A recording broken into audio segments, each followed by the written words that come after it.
Okay, good afternoon, everybody. Sorry for the slight delayed start. I'm going to read out the order paper opening script. So welcome to the Cabinet meeting of Melton Borough Council. Members are reminded that we will be using the audio-visual system this afternoon, and the meeting will be streamed live on YouTube. Members are asked to raise their hands in the usual way to indicate they wish to speak and to use their microphones when speaking for the benefit of all present. Please switch mobile phones to silent. I will now provide a reminder of the evacuation procedure. In the event of having to evacuate the council chamber, please leave by one of the 6 emergency exits around the sides of the chamber. Please assemble at the far side of the front car park nearest the Town Estate Park entrance. Officers will be on hand to assist persons who require any assistance. Public recording of the meeting. There is legislation that allows the public to film, record or use social media at a council meeting. This must not be disruptive and to the good order of our meeting, nor include any filming or recording of the public seating area. Thank you very much. I now move on to the next item, which is apologies for absence. The only apologies I have are for the chairman of scrutiny, who is unwell tonight, so he won't be here for that particular item. I don't have to apologise for Sharon, which is excellent. Thank you for getting here, rushing over. When we get to the scrutiny item, I will invite the director to comment on any matters arising from the scrutiny committee which have been dealt with. Minutes of the previous meeting. I have them in front of me. Is it your wish that I sign them as a correct record? Please show. Okay, that's unanimous. I'll just sign these.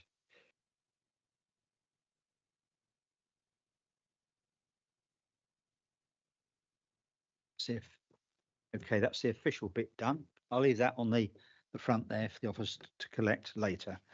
Now, item 3, declarations of interest. Are there any declarations of interest? Yes, Steve. Thanks, Chair. On item 7, I've got an interest because I'm a council tenant and it'll be rents, so I'll be leaving the room. That's okay. Thank you. Thanks, Steve. Well done. Okay. Matters referred from scrutiny committee. Item 4. We've had the document. We've seen it. Michelle, do you want to make any comments? Thank you. Thank you. So in the agenda pack, you have the summary of the 3 reports considered by the Scrutiny Committee. I won't go into them in detail, but I just wanted to give some assurance that the comments have been reviewed and reflected upon, and where possible, changes incorporated into the report. So just to draw your attention to a couple of things in particular, you will note that there is more detail in terms of the proposed growth items and the associated appendix, particularly in relation to the farmers' health checks, which I know is something that came up through the Scrutiny Committee. We have also made sure that more detail has been incorporated into the report in terms of the housing overspend and the actions taken to mitigate. And as Cabinet will be aware, we've been taking continued action to liaise with DEFRA in relation to food waste costs and our proposed implementation of that service from April 2028. So we have taken them on board. They are incorporated both into the report and the actions taken since. Happy to take any questions if there are any. Thank you. Are there any questions or comments? I think, oh yes, Margaret, please. Thank you. There is the one item, just a bit of clarification here. I think the question was asked about the change in bin size was raised and whether postponing this phase of the scheme would have a positive impact upon the budget. The response, it was confirmed that there was a negligible impact, but I understood we were actually using the old supply of bins, and then when they're used, we then order a new supply. So really, there shouldn't really be any impact on the budget for that.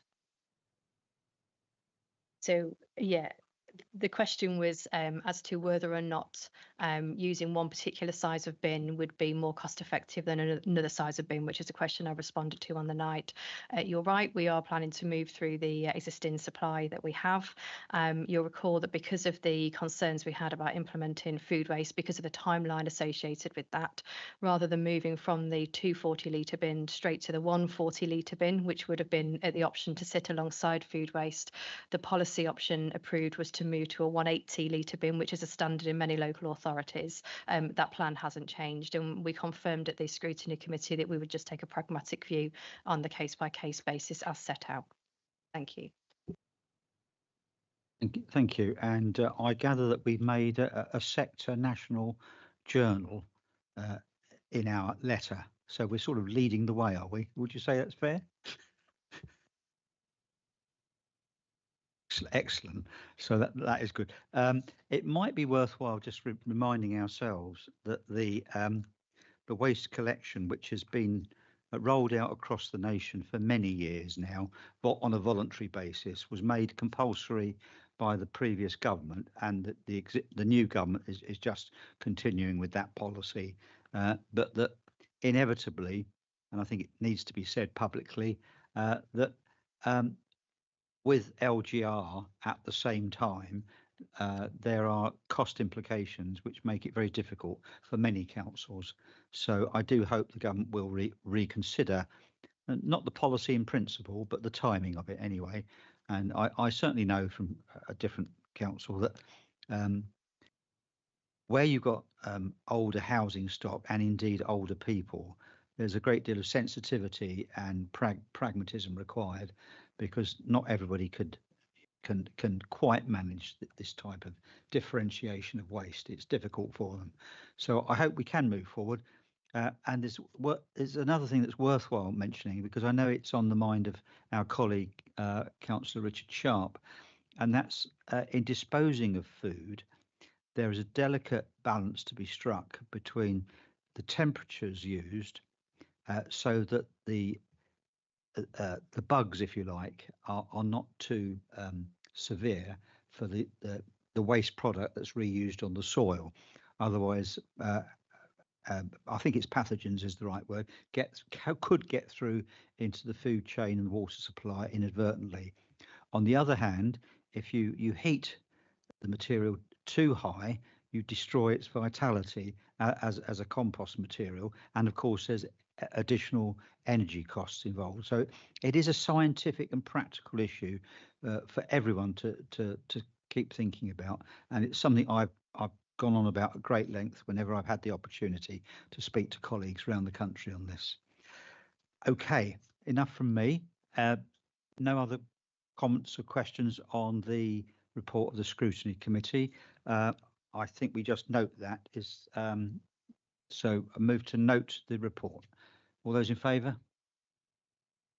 Okay, none against, thank you. So we now move on to item 5, which is for Dawn and Sharon, I guess. So Sarah, I meant. Sorry, get my S's. Yeah. You youngsters look all the same to me. Right, you're going to start off then. Yeah. Go on. Yeah, thank you, Chair. I'm pleased to propose the recommendations within the report from 2.1 to 2.23, as well as providing spend against the general fund capital budget for 2025-26. This report also outlines the proposed capital programme for 26-27 and the Council's capital strategy. The programme for the next year and capital strategy are, of course, recommendations to Council, who will make the final decision.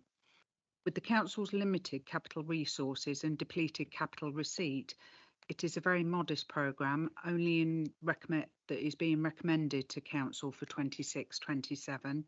The Council is reliant on funding for its IT and equipment on its renewal and repairs reserve, which is built up from revenue contributions based on the life of the assets.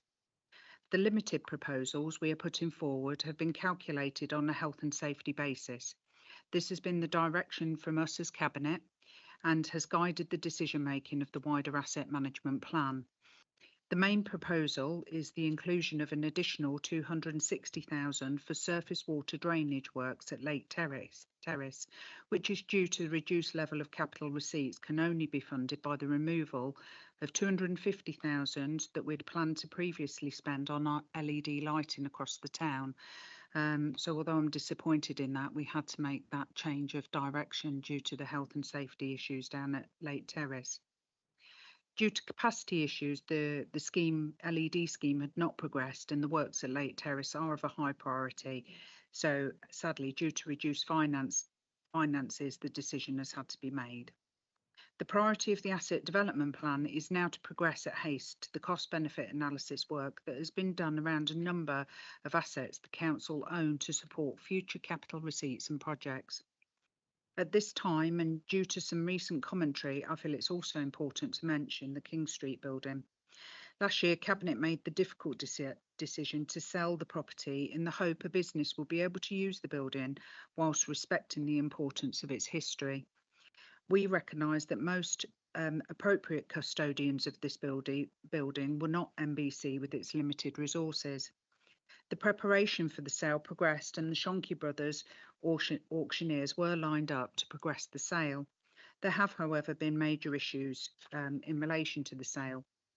The inspection of the building, once the leaseholder relinquished the site, identified that there had been some structural issues that mean we cannot progress the sale until those are resolved.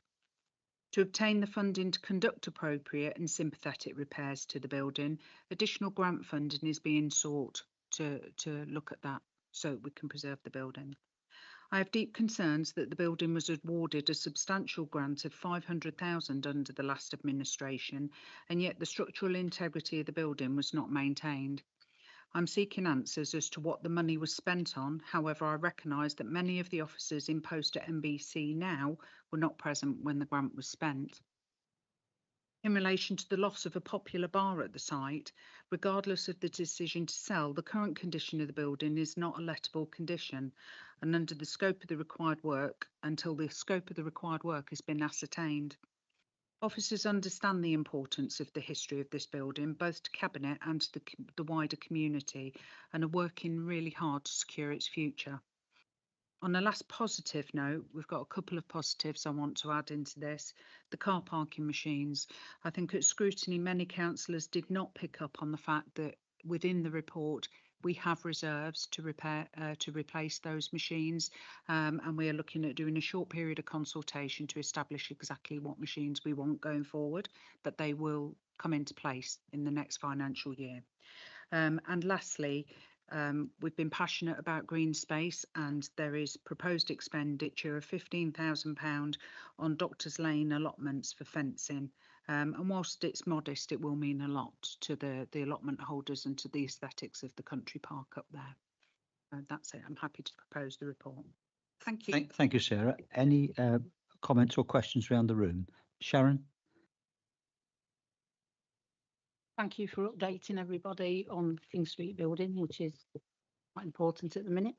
5.3, where we say about the street lighting not being done. I get the why because of the cost, but we've got half working and half not. Are we still going to maintain the fact of getting them working? Because nothing looks worse in your town than half working and half not.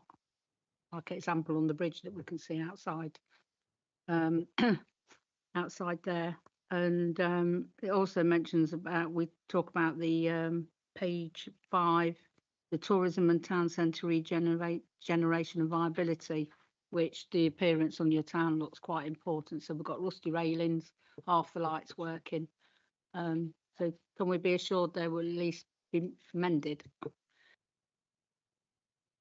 So in terms of the asset management plan, we've just signed the repairs contract. So that was signed in January. The repairs, there is a considerable budget, that some of which was carried over from last year. I don't know exactly where those two items fall on the list, because the direction I've given to the asset team is that we list everything that is requested for repair or improvement, and we do it on a health and safety basis.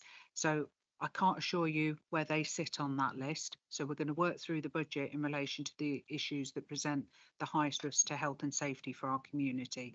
But what I will promise you today is we will go away and look at where they sit on the list and give you an update. Did you want to ask any more? Yeah, I get health and safety coming first, but also, you know, I'm thinking of how our town looks, especially with high streets struggling and stuff like that. You visit a town and you look at it and you think, oh, is that a dump? Does that look all right? You know, and it's the perception of what our town looks like that's important. It is a bit of a conundrum, but obviously safety must come first. I mean, we've had people fall over on paving slabs, and we've had to get highways department or the flood, the leakage that Severn Trent. So those things have to be dealt with. But obviously safety must come first with the repairs. But if we could have sight of where this is at some point, that'd be helpful. But in budgetary terms, this is sort of a good management of a difficult situation, and it looks very solid to me. We have to, I mean, those things, I completely agree with you, Councillor Butcher. The appearance of our town is really important to all of us. I think what we have to do, though, is recognise the state of a number of the assets that we inherited. And from when we took over, we have been really clear. Number one, ascertain what assets we have as a council.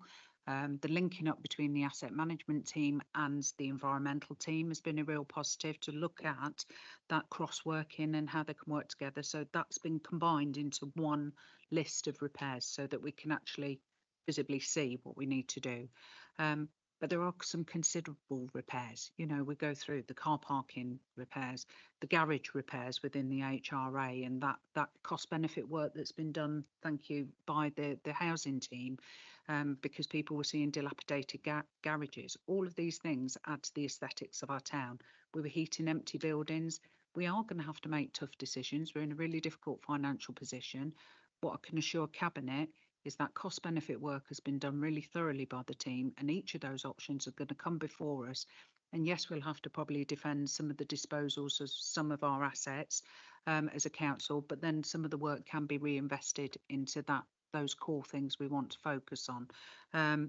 So it is a work in progress, but there's been a huge amount of progress. You know, we've seen the reallocation of the Fairmead into the Fairmead Community Centre into housing, which is supporting the homeless agenda we've got. There's a number of things that are going on. The garages policy we've seen, but money is tight.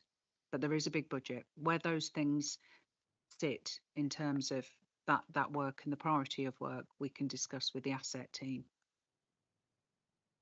Just go back to the King Street building. My recollection a year ago was that the head leasee of the building was withdrew, and the operator in the building didn't have a lease with us, but commercially that wasn't viable, and that's why it became vacated essentially. That is a correct recollection, is it, or is it not? Yeah, there's a couple of things. So at the time, the leaseholder was subletting to another proprietor. For when the leaseholder relinquishes the lease, if we were to continue letting the person subletting carry on using the building, we wouldn't have had the power over the leaseholder to make them do the repair works that they needed to do to make good upon the end of the lease. That's the term of their lease. I trust the officers to kick in if I say anything out of turn here. So the decision was made. We needed to go in that building and ascertain this is a historic building. It had been operating under a subletting contract. There'd been concerns about the regularity of payments being made to the council. And so a decision had to be made on the future of the building. The £500,000 grant had finished. That had been spent. There were concerns about some repairs that were required in the building, and thankfully we did get that building back, and we've been able to ascertain that actually those repairs are potentially quite significant. And the team are really working hard now with the Heritage, National Heritage Fund to look at how can we progress that and how can we keep the integrity of that building, because You know, my concern is for £500,000, we could have rebuilt it from bottom up. Even if it was out of wattle and daub, we'd have been able to do it. So there are concerns. I do have concerns. Many of the officers, in fact, the whole of the asset team weren't here when that grant was awarded many years ago. So we don't know, you know, what was done. But, you know, at the forefront of our mind is to preserve a building that is of historic character and needs preserving in our community. That has to be done before we can consider sale. So yes, there has been a pause. But, you know, recently we've been accused of lying. It was going to go to Shonky Brothers. It was with the legal team for auctioning. However, that had to pause because you can't sell a building in that condition. It wouldn't have been appropriate for us. And Sarah, sorry, I do apologise. Any other questions? Yes, Pat, please do. Talking about 5 King Street, I'm surprised we can't cut the grass there. It looks a mess. It looks going from the car park and looking up. There are all the bits that have fallen off, which looks bad. But the grass, cutting the grass, I can't understand why that's not done. And I don't understand as well why there are large rubbish bins there, which they're not being used by 5 King Street, but why they should be parked on 5 King Street land, I have got no idea.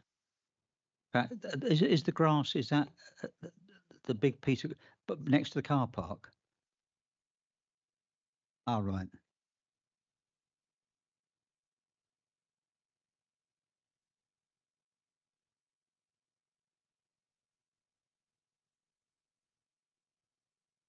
I'd just add there, I think probably what might have happened is because it was a leaseholder, they'd have been responsible for the maintenance. As that asset's perhaps come back into our ownership, it hasn't gone on the environmental team's sort of rotation. So what I'd ask is perhaps Michelle to pass on to Ryan, just have a look at one of our environmental officers to go down there and do that work, Pat. So thank you for bringing that to my attention. Thank you. But I hope something will be done about those bins. At the moment, it looks as though the 5 King Street is the town centre tip. Thanks, Pat. We'll look into that. I don't often go to tubes, so I don't really see. Do you often go to tubes? Do you and see it? All right. Okay. I'll move on block the recommendations at paragraph 2. You second it then, Sarah, and then all those in favour, please show. Any against? No, that's unanimous. Thank you very much.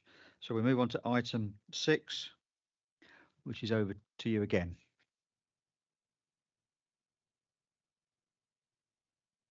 Well,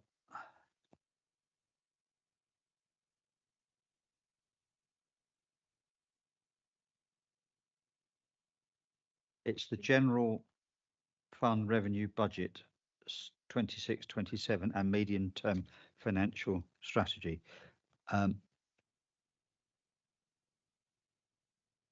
It finishes on page 138 and it starts at page 85.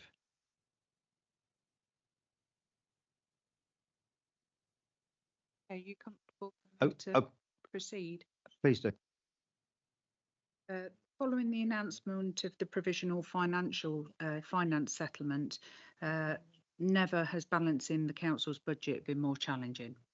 The council is one of 67 councils that are unfortunately hardest hit by the new settlement from the government, and this has meant we fall into a level of protection resulting in funding being secured at 95% of our 25-26 levels. Our external grant funding also reduces each year in the future in line with the level of council tax increase. This means no additional funding is forthcoming to offset inflation and increased service demand. More importantly, however, it means that this council has received no funding to support the introduction of a statutory food waste service, which we touched on. The budget proposals before members do not allow for the additional cost of food waste collection service at this time. The council has and will continue to lobby government to allow a delay of the implementation of the additional funding for food waste. Alongside the officers will model scenarios for implementation, as well as considering what savings would be necessary to provide the necessary additional finance should we be encouraged to fully undertake the service. I'm grateful to the leader for submitting his letter to government on this matter, which has led to other authorities identifying that they are in a similar position.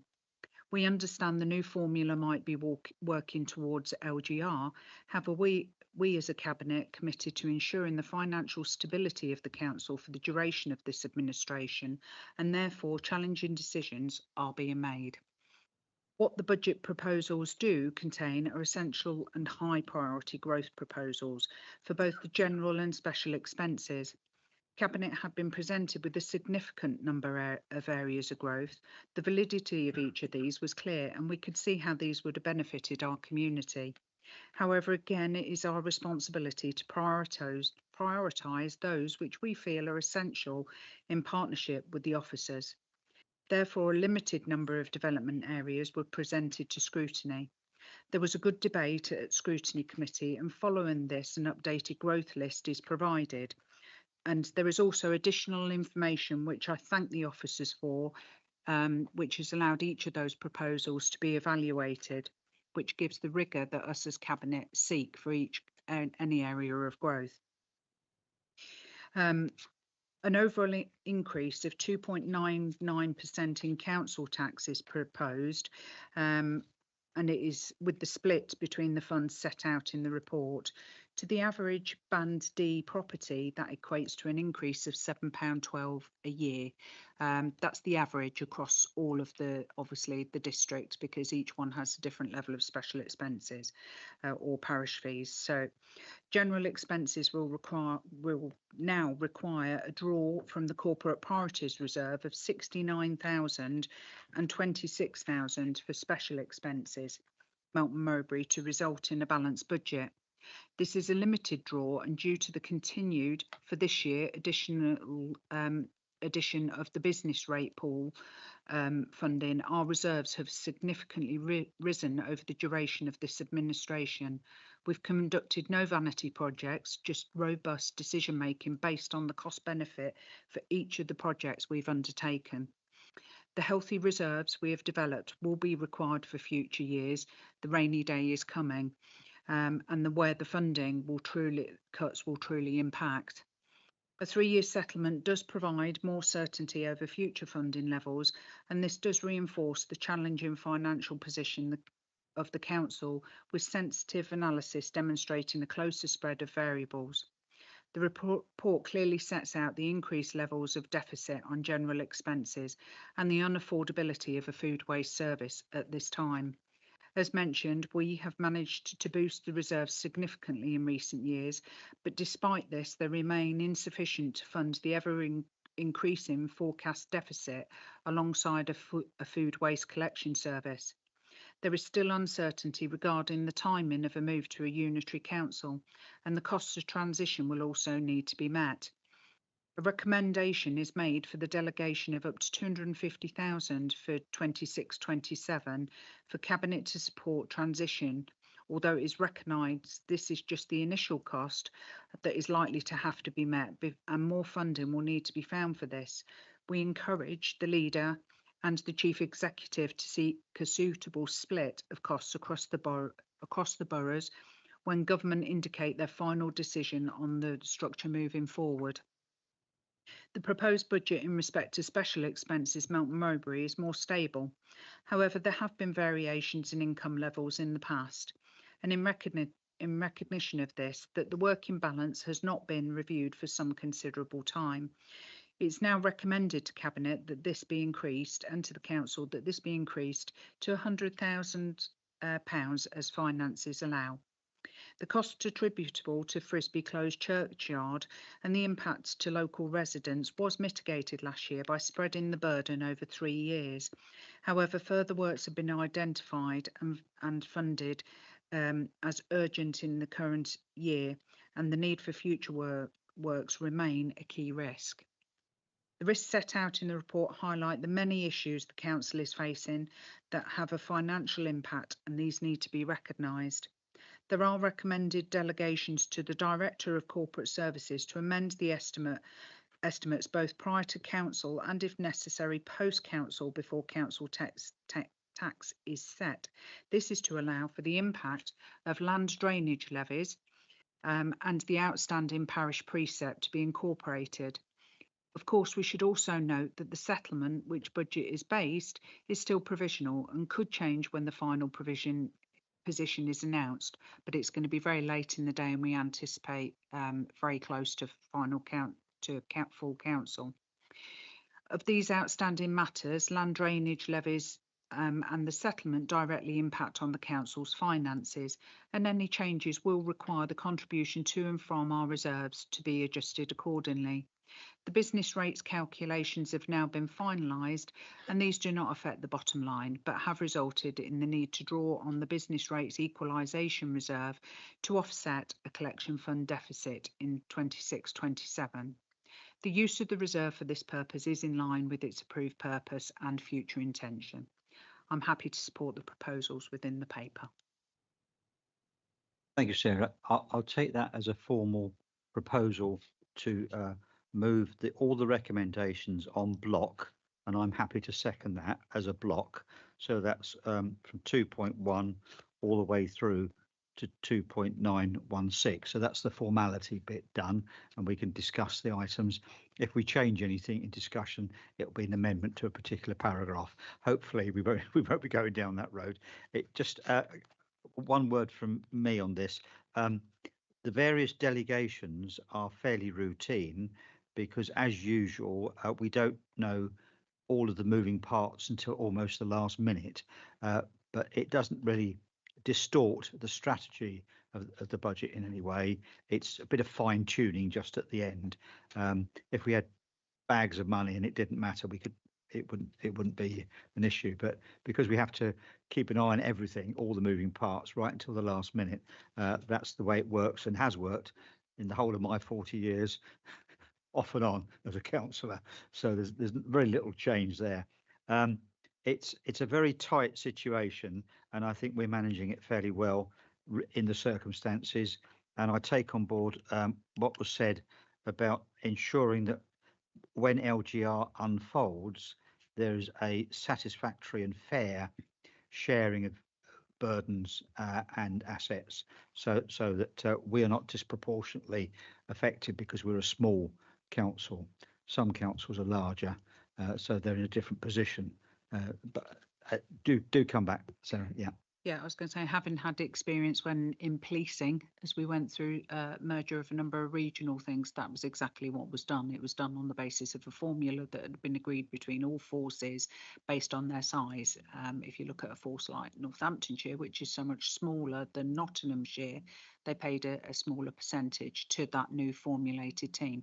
So I'd expect us to be doing similar as we go through LGR. Thank you very much. I now open it to the floor. Yes, Sharon. I've got 3 questions, so I'll do one at a time if that's all right.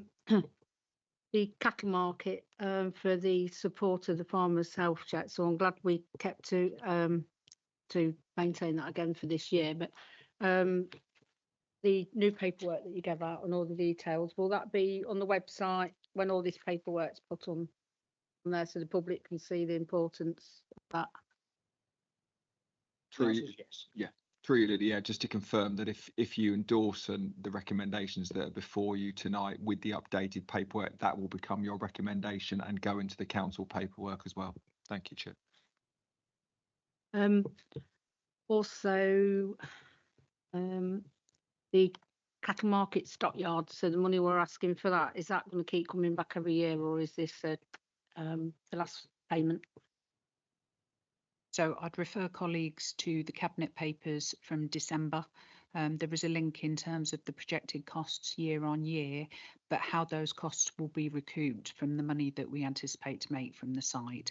So there is publicly, there is an exempt paper that was available to us, but I believe there in the main body of the report, which isn't exempt, there is an explanation of how the money that's invested each year will be recouped. And I'm happy to forward that to Cabinet colleagues again to answer your specific question, Councillor Butcher, but also the public can see how that money is going to be recouped within the body of that Cabinet report. And lastly, the 2.99%, when residents look at that, they think, oh, shock horror, what would that be? I know you said Band D is 7 £7.12 a year, what would that be for the other bands, just so that they know? Off the top of my head, I don't know, Cheryl. That's a bit of a test. So we always do calculations just on the basis of Band D. I'm sorry, they do it for the police and crime panel as well, any increase, and for area council tax. For people obviously in larger houses, it will be 2.99% of whatever the overall amount is. So off the top of my head, I can't say. Say that information will be available when we come to actually set the tax, a full table of the different bands, so that will be clear.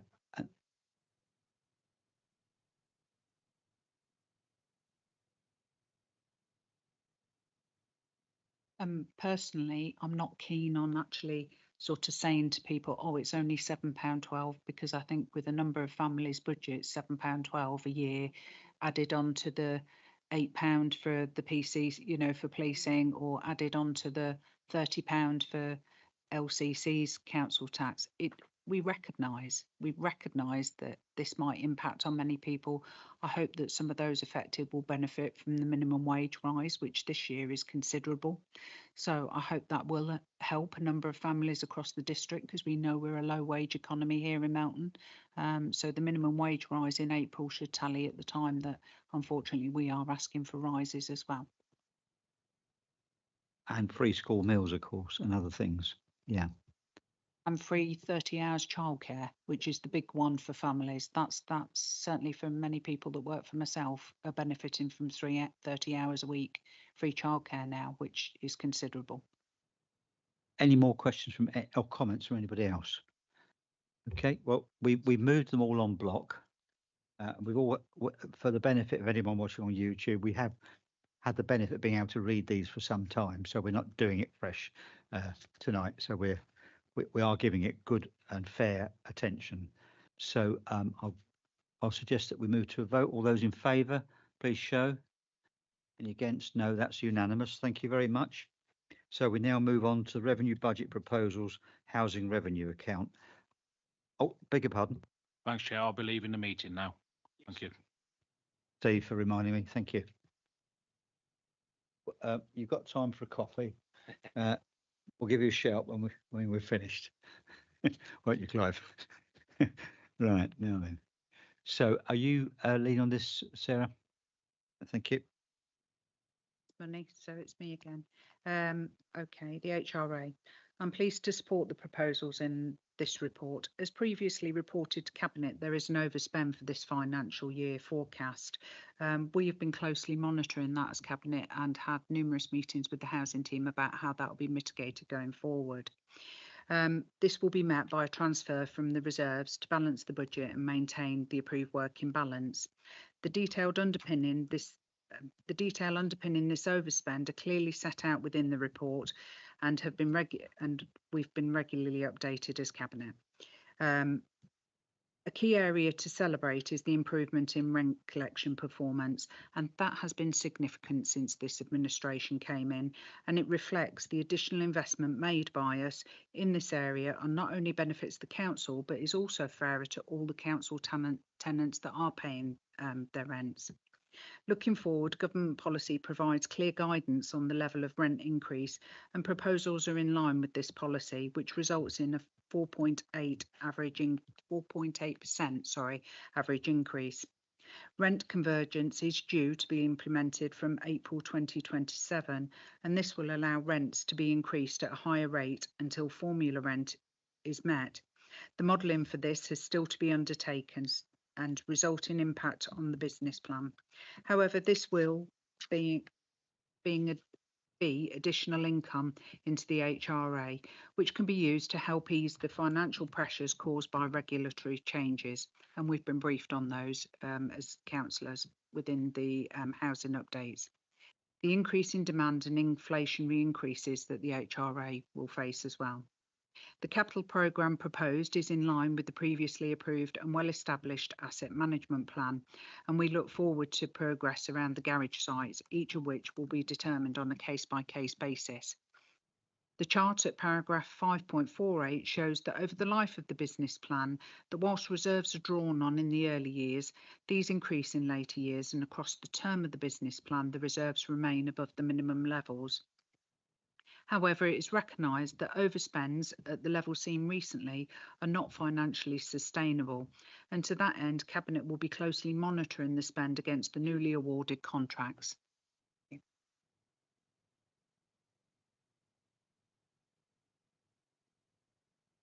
Thank you, Sarah. I will move the recommendations en bloc as before. Has anybody got any questions or comments to make? Yes, please, Sharon. I'm glad to see that we're in the process of seeking planning for Douglas James meeting room and the Fairmead, because that's making good use of empty buildings that are being paid to heat to be empty since probably COVID time. So the fact that they'll become HRA and housing is really good news. I think that's the reassurance we can give the community of the robustness of our asset management plan, is that each of these buildings, we're not paying for empty buildings that are not being utilised to be heated and repaired. You know, the council is facing really financially challenging times, and each of those buildings, we're looking at them, looking at who can use those buildings. Are they of use to the council still? Could they be let? Could they be reused, repurposed in any way before a disposal? So, you know, it's good news that 2 of the properties within the portfolio of the council have been able to be utilised for further housing, because we're committed to providing as many housing options as we can locally. So those 2 premises, it's a really good development. Anybody else? No, I'll just say it's really good news about the rent collection. Because it, as you pointed out, Sarah, it really helps the individuals and getting them back into a more stable situation. And we should mention our friends at Mad Mac, who help people in difficulty in different ways, and working with them has proved successful. And I think our tenant colleagues who come to the Landlord Assurance Board have commented on this aspect of our work as well. So it's been a good team effort all round, and people are beginning to see the benefits of it. And I'd like to thank the staff involved, as they're represented here at the end of the room, especially. And thanks for coming here, Chris. I'd just like to add, I think, you know, we have to recognise it's also early intervention. So it's that early intervention when somebody begins to fall behind, so that it doesn't become overwhelming for people. That can be done through the housing team, but it can also be done through the community hub. So I know a number of individuals that go to the community hub for that support at an early stage, so they don't fall into mass arrears, because everyone can have a shock to their finances. But we'd encourage any member of the community, if you think you're going to fall into that position, please seek help at an early stage. And we can see the result of that when we come to later to writing off bad debts. You know, the number is decreasing and the amounts are decreasing because it's that early intervention that will benefit us. And that's the commitment of us to put additional resource into the housing team, so they have the capability of doing that work. Sarah, I can't see any more hands, so we'll go to the vote. It's the recommendations have been moved on block. All those in favour, please show. None against, so that's carried. And we now move on to item 8.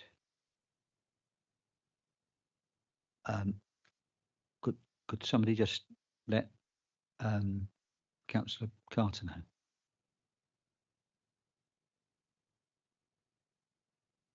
Just pause a moment, wait for Councillor Carter to come back in.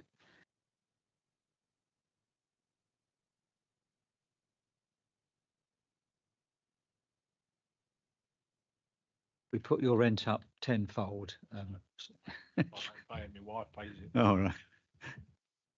Okay. So it's over to it's Sarah. Good job you came tonight, Sarah. Yeah. So Treasury Management Strategy is item 8, and I'm happy to propose the recommendations within the report.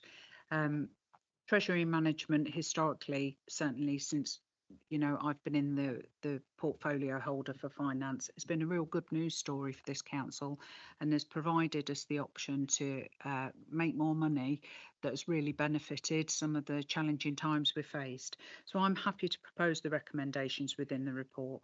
And whilst quite a technical paper, the various indicators and supporting narrative demonstrate how well the team have managed the finances in a really prudent and measured way.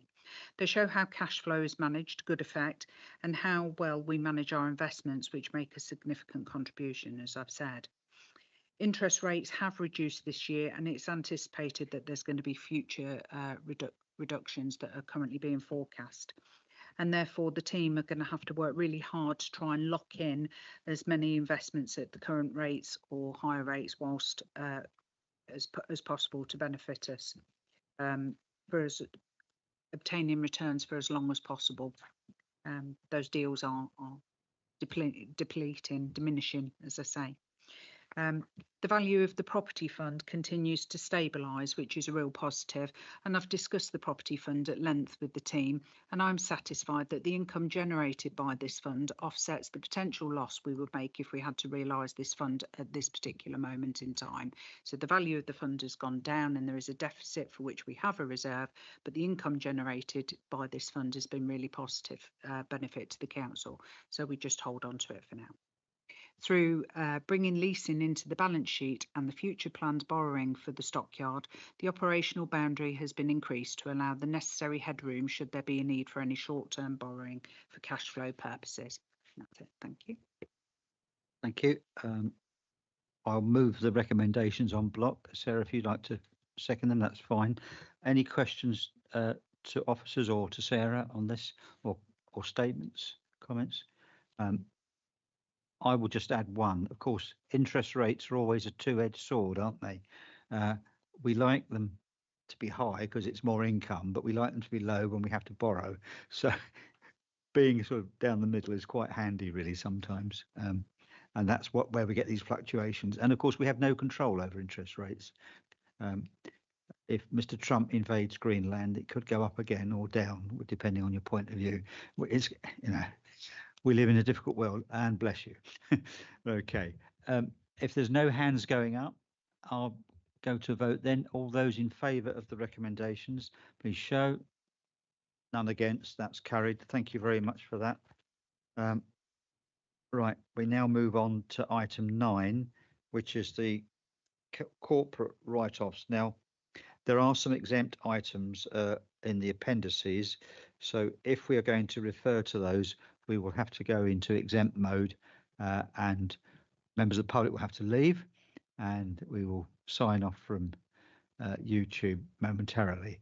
So please indicate if you're intending to refer to the appendices. Otherwise, I'll assume that we're progressing without need to refer to them. We've all read them, so there's nothing that's a surprise there.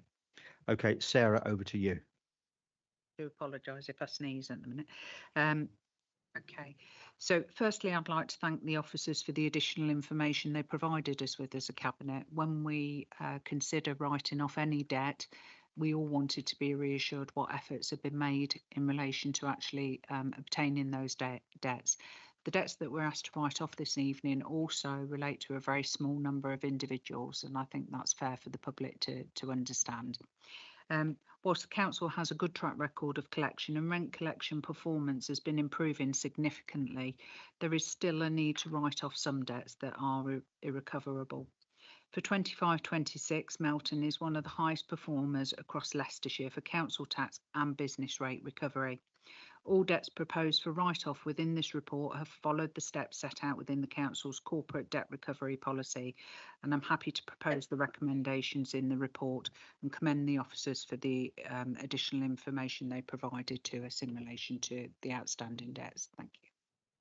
Thank you, Sarah. I'll second the motions which you've moved, which are at 2.1 and 2.2.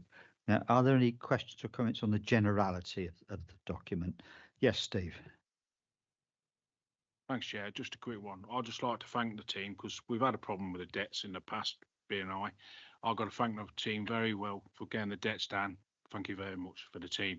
Done really well getting the debts down. Well done. Thanks, Steve. It's good to be able to support in that. Right, I'm going to let go to Margaret. You before Sharon. Thank you. Go on, Yes. Margaret. Yes, I'd just like to note that a lot of these debts relate to incidents long before we came into it, long before this administration, and some date back as far as 210. So I think what we're doing, we've tried endlessly to try and recover the debt, but there is a point we have to say, actually, we cannot recover it. The circumstances are beyond our control, so we do need to write them off. But they're not ones that have suddenly accrued from May 2023. Thank you. I'm delighted to hear that, Sharon. Are we working on the same sort of, because some of these are quite high amounts, are we acting the same as the rent arrears and we're going in quicker? Because some of these are quite large amounts, so are we working the same to try and, stop them getting into higher debt? Thank you. So the housing team, within the housing team, and please correct me if I'm wrong, officers, we have early intervention now. I mean, remember that this council has the discretionary team, which we have the community hub, which is there to help many members of the community if they suddenly find themselves facing challenges they don't know how to deal with. We also refer to MABMAC at an early stage. And as Councillor Clancy pointed out, a lot of those debts, Councillor Butcher, are really aged. So, that was before our time, unfortunately. The irony is it will probably be the next administration or the new unitary which will benefit from the investment we've put into doing that early intervention work and reducing the level of debt. And it has significantly reduced, as we can see. So yes, there is early intervention. The people that will benefit from that ultimately will be the ongoing benefit we've got from the work we've done. These are aged. That still helps, sorry. That still helps our residents, though, if that early intervention's set up and the new administration follows on with that, then that's still a good thing. I think it's important as well for all the residents that do pay regularly, because it's not fair to them if they were seeing neighbours that could just accrue very large debts without any intervention at all. So I'm satisfied that there is a robust intervention if they do fall behind, but there's also support. It's a two-edged sword. Thank you very much. Anybody else? Okay, well, we'll move to a vote then. All those in favour of the recommendations that we moved, please show. None against, so that's carried unanimously. Now, we're into the, we will be, I think, into an item which has to be heard without the public being present. So we have to go to the exclusion of press and public first. Have we go on, Clive?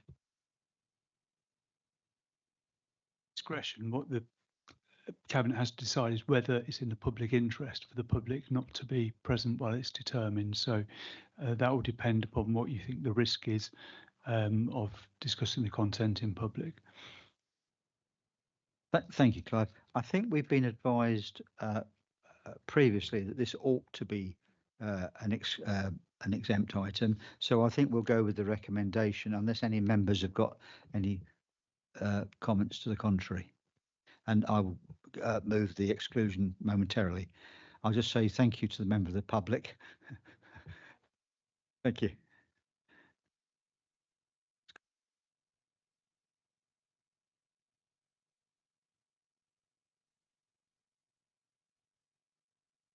Specific reason why it's in the public interest. There must be some detail, just something to say why. Perhaps related to the commercial content of the documents, for example. Well, that gives the heading of the statute. So it's just, why do you think it's in the public interest? So is it related to the commercial content and the fact that the contract hasn't been awarded? Because this item is concerns a commercial matter and awarding of contracts, I intend to move the exclusion. So I'm recommending that the press and public be excluded during the consideration of the following items of business in accordance with Part 1 of Schedule 12A of the Local Government Act 1972, access to information, exempt information under paragraph 3. I so move. May I have a seconder? Thank you, Margaret. All those in favour, please show. That's unanimous. Thank you very much. So we'll just pause while we're disconnected.